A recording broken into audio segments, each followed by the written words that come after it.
What is going on, guys? Welcome back to the channel and welcome to episode 11 of the 2023 Halloween special. If you haven't yet watched the previous 10 episodes, I've linked them right up above. Please go and check those out. And tonight on the Halloween special, we are going to be talking about the film Barbarian, directed by Zach Kreger and released in 2022. The film stars Georgina Campbell as a woman who finds herself in a strange situation when she arrives at an Airbnb she booked, only to discover that there's a man staying there who also booked it for the same nights. As certain things are uncovered, she realizes that all is not what it seems. You may have noticed that I was very vague in that description, and that is absolutely intentional, because this movie is best experienced knowing nothing about it. The trailer really doesn't give much away, but still, if you haven't seen the trailers and you haven't seen this movie, do not look into anything. This film is incredibly well shot. This is one of the most beautiful looking movies we got in 2022. I do not know who lensed the film, but whoever you are, hats off to you, man, because you did an incredible job. This movie looks gorgeous. And honestly, across the board, this movie is insanely well crafted in every area that a film can be. I also feel that the film was perfectly casted. I really cannot envision anybody else playing our lead character Tess in this film than Georgina Campbell. And of course, the casting of Bill Skarsgård as this guy who's also staying at this Airbnb is perfect, because we have it in the back of our minds that that's the guy who played Pennywise. He's probably not playing a good guy in this movie. And so there's that looming, subliminal paranoia in the back of your head just because of who this guy, who this guy has played before and the type of characters that he's played before. Perhaps the thing that stands out the most about this movie, though, and honestly why it got so popular, was how unpredictable it is. When you start watching this movie, I guarantee 99.9% of people would not be able to predict where the film would end up by the end of it. It is genuinely one of the most unconventionally written, structured, paced movies that I have seen in a very long time, and all the better for it. Because a movie may very well be good, but if it is following the same beats that 100 million other movies have already done, you might be enjoying yourself watching it, but there's no sense of surprise or anticipation there. Barbarian, on the other hand, you have no idea what's gonna go down. You don't know what to believe. There's so many red flags, and you're not really sure which one to grab onto. This film is also very smart in the way that it plays around with our preconceived notions of certain situations. Because yeah, when this movie starts and you sort of get a sense of what the situation is, you're like, okay, I'm not sure. You're instantly suspicious because, yes, there's this young woman, she booked an Airbnb, she's there in the middle of the night, she gets there and there's this weird guy who she's never met in her life who just happens to be staying there too, and he says that he booked it for the same night, even though that should not be possible. All the red flags are going up right out the gate, and the movie knows that us as audience members are going to be catching these red flags right off the bat, and it very cleverly toys around with that by having the characters directly acknowledge the awkwardness of the situation and talk about how it would be reacted to differently depending on who is in what position. Because honestly, this movie has a very good script, and it's very clever and incredibly smartly written. And this movie also has a lot of commentary up its sleeve as well that manages to not be subtle but also not feel forced, because it's just a thing in our modern day world. There are certain things that people just talk about now, just in casual conversation with each other. And I think that the way they handled it in this movie was really great. But not even in just conversation between characters. The specific characters in this movie, their life positions, their personalities, and the way different characters react and handle the same situation is very telling of the commentary that these filmmakers are trying to get across. Also, I want to say, I find Tess to be an incredibly smart character, and I know that even though this movie was very well received and a lot of people really did love it, a lot of people also had criticisms with Tess's character. They were like, oh, she was so stupid, why would she do that? And I just gotta ask myself, did we watch the same movie? I honestly think this is one of the smartest horror protagonists we've had in a while. Something I feel like people have a hard time detaching sometimes is their knowledge that they're watching a horror movie and the characters in the movie not knowing that they're in a horror movie. Yes, obviously the characters aren't sitting there be like, I'm in a horror movie right now. We, however, know that we're watching a horror movie, and so instantly as we're watching it, we know that these characters are in a bad situation, even if they don't know that yet. And we have to account for that when we're criticizing the intelligence of a character and the decisions that they make. Because the characters in these movies, they don't know they're in a horror movie. So when you look at it from that lens, you're like, what if this movie had a different soundtrack that was more more cheerful? What if the visuals were a little more bright? Would I be calling this character stupid, or would I just be sitting here observing them doing things and not think anything of it? We really have to think about that more. And under those contexts, I really do, and like through those lenses,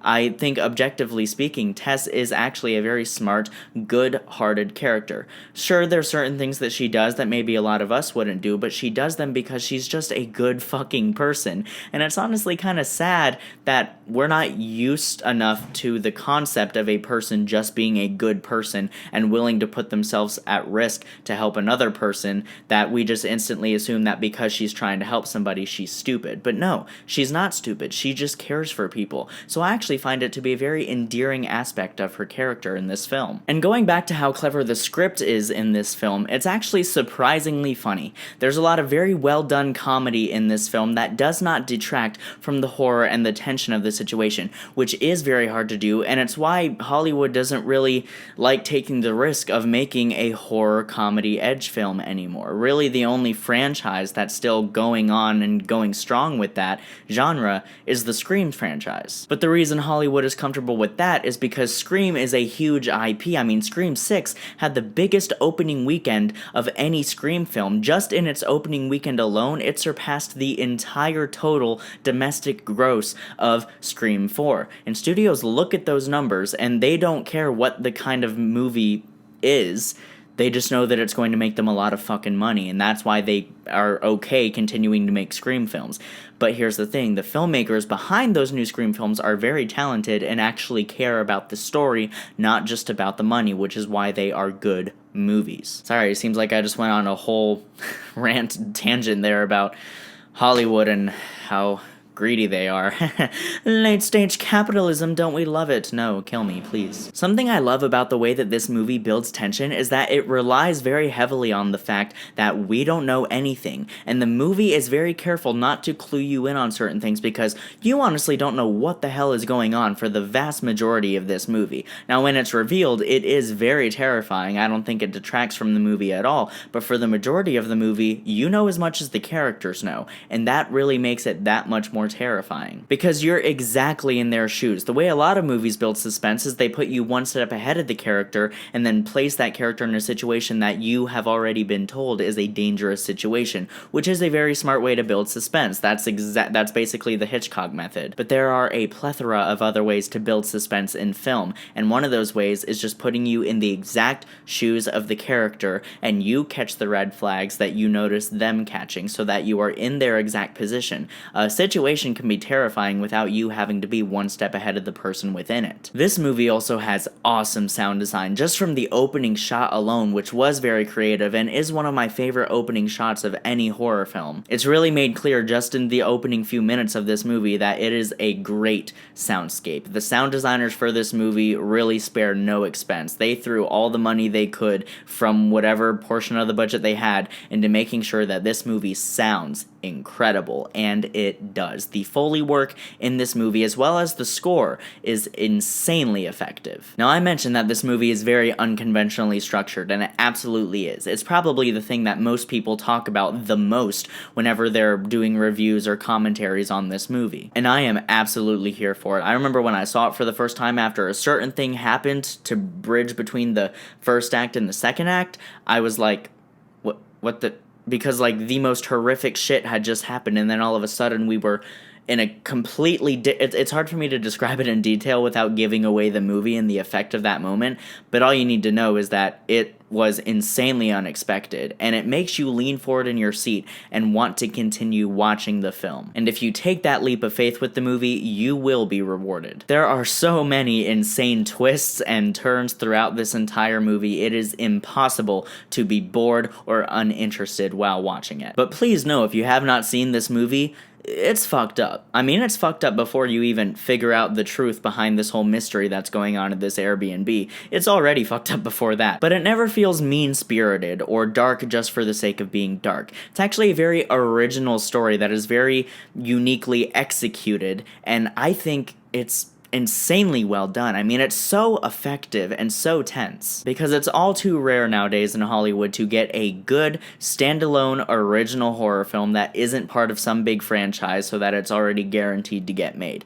So when we get movies like this, whether we like them or not, we need to support them, because that is going to make studios give more money to filmmakers who just want to make one singular standalone film that is not part of a franchise, get in there, tell their story, and then get out. If we show our financial support for these movies, because the studio heads only care about the money, okay? They don't care about quality. So we need to make sure that quality movies are the ones that make a shit ton of money, so that studios will make more of them, standalone original stories. Also, dare I say that this movie is actually pretty emotional? Again, I can't really go into the details of that without spoiling or ruining anything about the movie, but it hit me. Like, the ending of this movie, it just...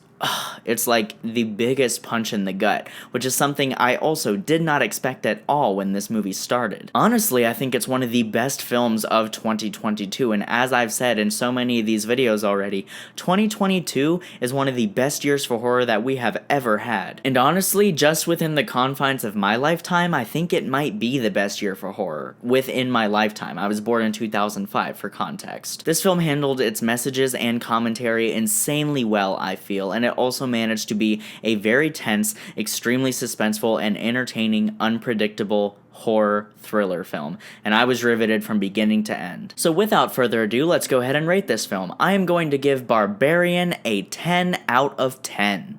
Guys, thank you so much as always for tuning back into the 2023 Halloween special. Look forward to episode 12 of that special. God, it's been taking up so much of my time. It's like every single day. Wake up, watch the movie, take the notes, film the video, edit it, export it, go to bed, upload it the next morning, and then repeat. It has been an insane process, but I thank you guys for watching, and I thank you for supporting it, and please spread the word about it. Let's get these videos out there, let's get people watching them, because I put so much time and effort into them, and I love to share that with people, and I also just love connecting with people over a shared interest in film. Guys, thank you so much as always for watching. I will see you in the next video, and until then, keep writing, keep shooting, and keep editing.